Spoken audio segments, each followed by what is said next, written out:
asalaamu calaykum waa yuusuf shire isku soo noqod wanaagsan waa maalin kale iyo fursad kaloo cusub maantana waxa aan idiin wadaa scholarship fully funded ah ama minxo taam ah oo ay bixinayaan laba jaamacadood oo ku yaala london ingiriiska fadlan haddii aadan channelkan weli subscribe oron subscribe like si aysan ku dhaafin fursadaha xasaasiga ee aan isbuuc kasta soo geliyo waa tahay scholarshipka koowaad waxaa bixinaya University of the Arts London.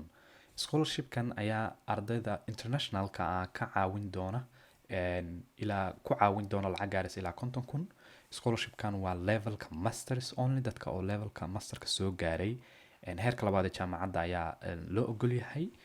Kulliyadaha xooga ay saarayaan waxa weeye waa kulliyadaha artska la xiriira sida architecture ama kulliyadahan creative loo yaqaan architecture, master of arts, fine arts, research, science iyo kulliyadaha la xiriira oo ay jaamacadaasi bixiso maadaama ay tahay jaamacad iyaduba arts ah. waa 2 years ilaa maximum 2 sano gaaraysa. Deadline-kuna waxa uu xirmaya scholarshipku June 13 marka weli waqti baa haysataan. Scholarshipku marka muxuu ka falgareynayaa ama muxuu ka dabirayaa? Scholarshipkan 50,000 oo pound weeye cala qof wuxuuna kontonkaas waxay dabaraysaa tuition fee-gii oo ah qiimihii kulliyadda ama koorsada lacagtii kaaga bixi lahayd, living cost-gii waxyaabihii nolosha kaaga bixi lahaa sida jeebgeliskii iyo waxyaabahaas, deegaankii, accommodationka ama meeshii aad degi lahayd, waxyaabahaas ayaa lagu koforgareynayaa. Eligibility criteria haddaanu u nimaanana yaa xareyn kara ama yaa loo ogol yahay in scholarshipkan xareeyaan waxa weeye luqadda waa English, wadamadaana loo ogol yahay, wadamadaana aan eegno listiga wadamada loo ogol yahay in scholarshipkan xareeyaan waa kuwaana wadamada loo ogol yahay wadamada waxa ku jira Soomaaliya. Wadamadan marka wadamada income-koodu uu low yahay, low income countries ka la yiraahdo ama wadamada soo koraya qofku marka waa inuu wadamada mid kamid ka soo jeedo. Sidoo kale waxaa qasaba inuu qofku haysto offer inuu aqbalaad ka haysto jaamacadda inuu kulliyadaha aan soo xisno mid kamid ah uu boos ka helay.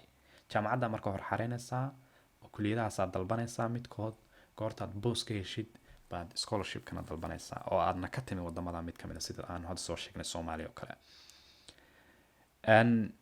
Inuu ahaado qof deegaanada ka yimaaday, inuu qoyskiisu 50,000 ka yar sanadkii soo galo oo uu yahay qof runtii dhaqaale u baahan.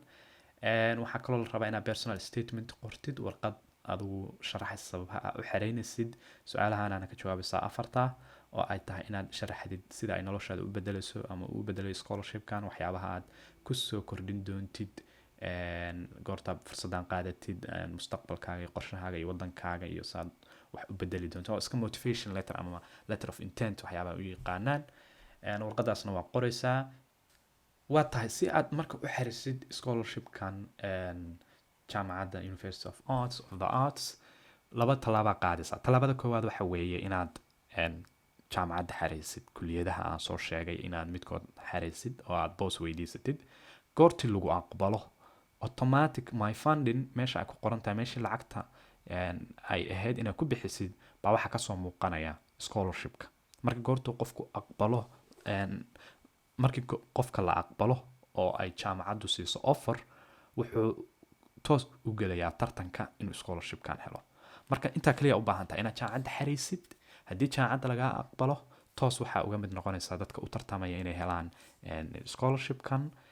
marka waxa weeye waqtina waa haysataan ilaa June haddii ilaahay ku ogol yahay 13 weli bil iyo wax siyaadaba ka dhiman.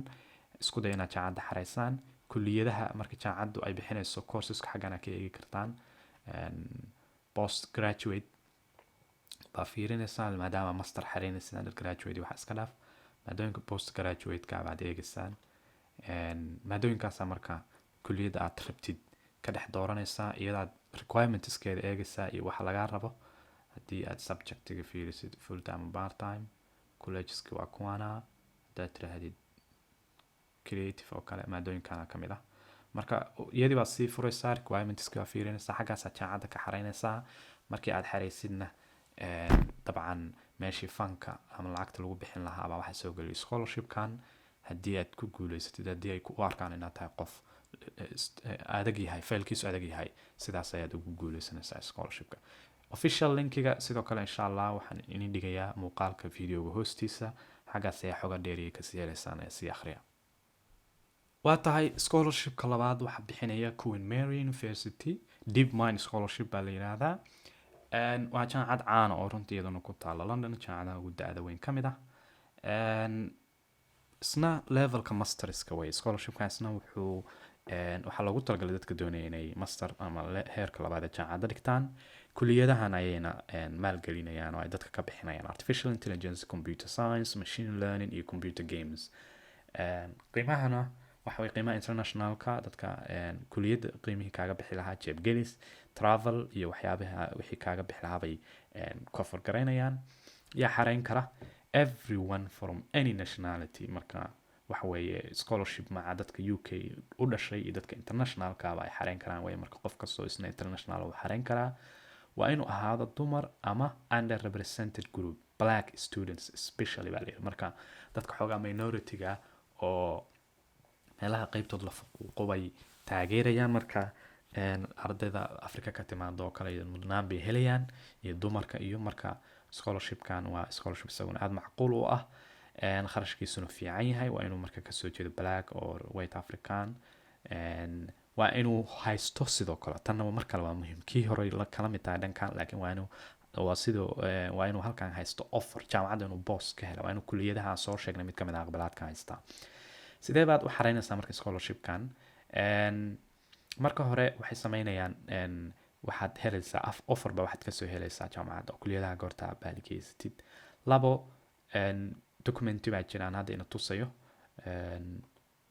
oo waa kana DeepMind Scholarship documentigan baa isna buuxinaysaa goortaad offer soo heshid. haddii ilaahay ku ogol yahay statement, personal statement baa ku qoraysaa 500 words maximum baa lagaa rabaa. documentigan iyo offerkii jaamacadda oo wada socda baa kadibna waxaan u diraysaa jaamacadda.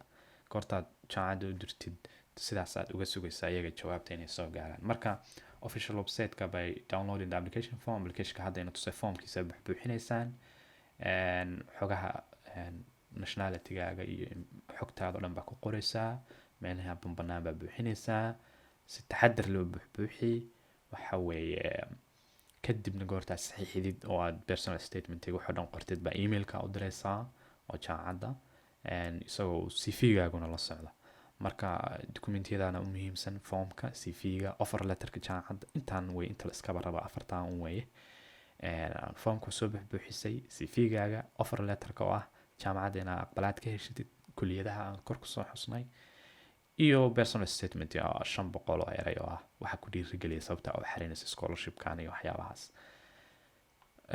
isaguna July 13 ayuu ku ogyahay 2 bil ee ka siyaada si haray. marka runtii waqti fiican oo wax la isku dubridi karo. official website-kan haddaan eegno waa kana DeepMind Scholarship xogtiisa dhan xagana ku qoran tahay, date-kii uu dhici lahaa, qiimihii, kuliyadihii. marka waxa weeye jaamacadda website-keeda sii gala kuliyadahaas mid kamid ah haddii aad danaynayso ama ku xiiso gelinayaan. marka haddaan ku celiyo artificial intelligence, computer science, machine learning, visual data iyo computer games. marka kuliyadahaas aad fiirinaysaa. already dadka oo dhan baa xareyn kara. waa inuu offer haysto qofku. isku day marka sidaad offer u heli lahayd inaad ku dadaashaan. haddaa offer heshid runtii shaqada haafkeeda waa qabatay, haafkeeda kale waxa weeye inaad dokumentiyadoo idil gudbisid.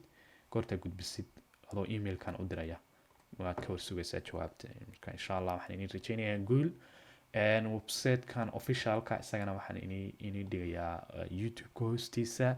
saan idin sheegay waxa weeye dadaal bay u baahan tahay iyo in aad jaamacadahaas la xiriirtaan, kuliyadahaas aad laba kamid aad soo heshaan, aqbalaad ka heshaan, kadibna aad nasiibkiina sugtaan iyo tijaabisaan.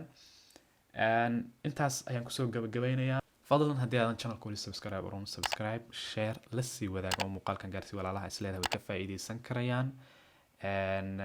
waxa weeye ilaa fursad xigto aan idinla wadaagi doono waa Yuusuf Shiro idinle isma dhaafin. Assalaamu calaykum, best of luck.